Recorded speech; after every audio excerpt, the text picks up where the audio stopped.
Hey, this is Dave with Brazos Barbell, and today was my last real day of overload training for my competition that I'm going to be doing here next weekend in College Station, and it was pretty tough.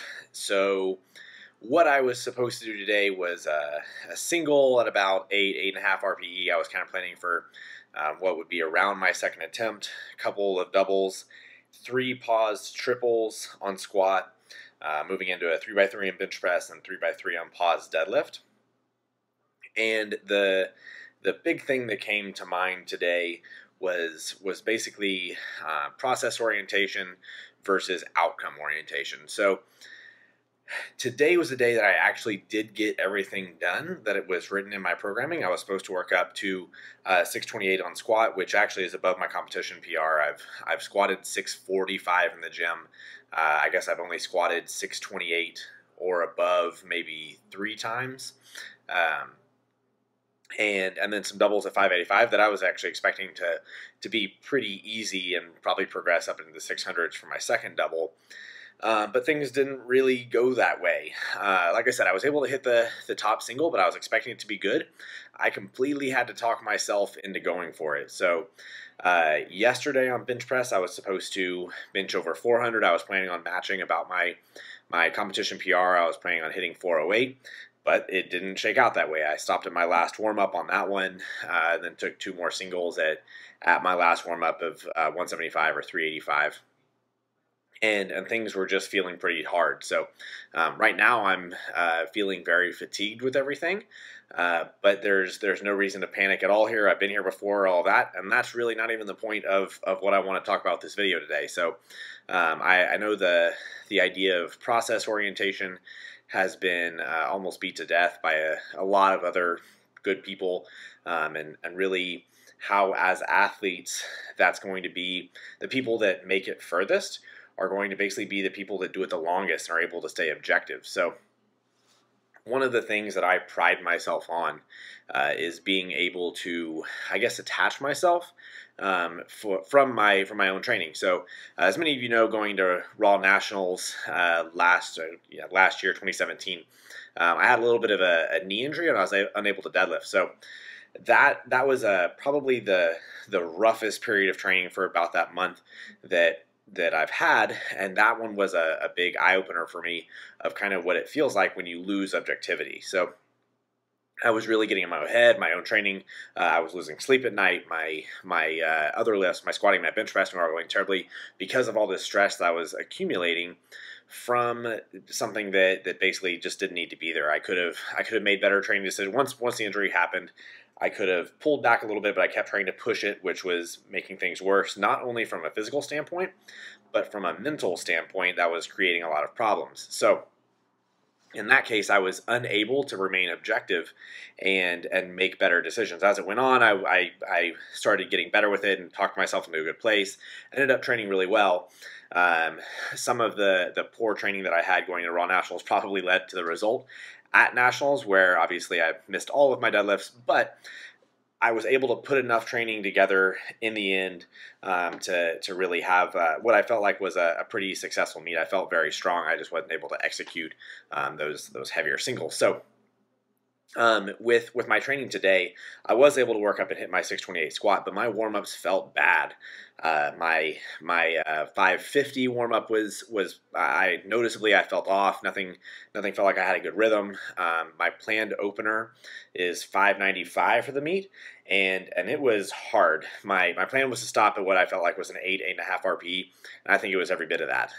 But I decided to load the bar anyway with that 628, probably against my better judgment, but bring a little bit more aggression into it, and it moved probably better than what the 595 did. So in that case, I was just willing to accept the risk of what happened, and because I've done a good job of getting myself into a mental place where if I would have missed the rep, or it would have been extremely difficult, I don't think that I would have gotten into my head about it, but that was kind of a calculated risk. And then with all of the doubles and then the pause reps after it, those felt challenging, and so I think the tendency with a lot of people in this circumstance is to basically say everything is bad, everything feels hard, I'm not going to have a good meet this coming meet.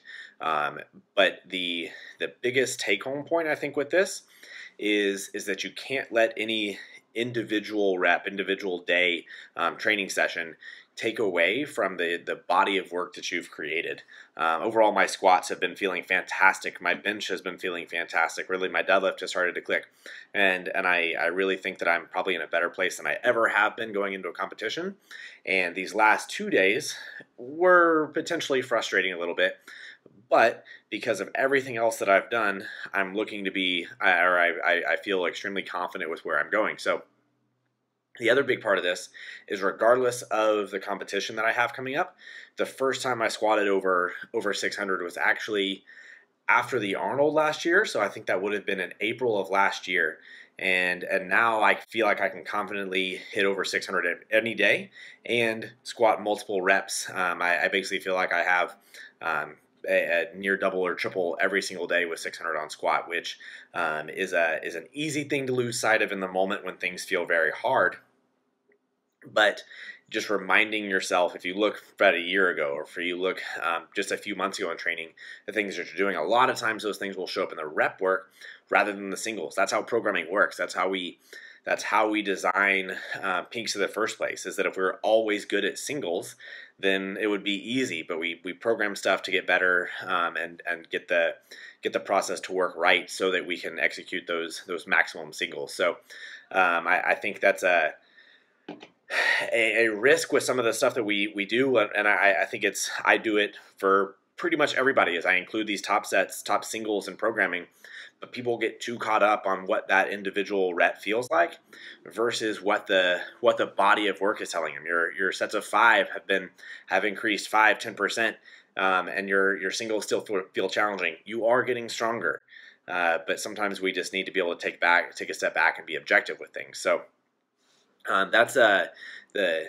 take-home message here, is just to take a step back and to look at all of the other things that are happening with your training rather than an individual day that's hard. If you've been hitting the same weight very easily and you have one day and you miss a rep or whatever happens, that doesn't take away the fact that your overall body of work has really improved. So this coming weekend, I think, is actually, or next weekend, is a pretty exciting meet for me. It's a local competition, and I've only done one of those since I started. This competition was the first local competition that I ever did. I've been powerlifting. My first competition was at the Aggie Showdown in College Station of 2015. So this will be 3 years to the date of when I actually started powerlifting, and I'm looking to put about 400 pounds on my total. So I totaled 1498 my first time, and I guess it'll be maybe 350 is what I'm looking for. So I guess all my goals for this competition, I would like to squat somewhere around 295 kilos, which would be 650 pounds. Obviously, I'd like to PR my bench press, so the first 2.5 kilo increment would be 413 pounds or 187 kilos, and I'd like to make a couple deadlifts this time, but I really think an 804 pound deadlift should be pretty effective at this meet. So all of those adding up to be 847 kilos, which would tie Christoph's world record. So it's a cool thing to be in a position where I feel like my training has been progressing steadily, and I've gotten myself into a position where I can put up basically what would tie the best total in the world, and you know, I feel very, very relaxed about things, and so that's just the message here would be to hopefully be able to remove emotion a lot of times from how you're assessing specifically single reps or single sessions or those kind of things, and with, especially if you're working with a coach, trust the process and not get hung up on the outcome of any session, but overall look at the process as a whole. So thanks a lot for watching. If you like the video, give me a thumbs up, subscribe to the channel, and we'll see you next time.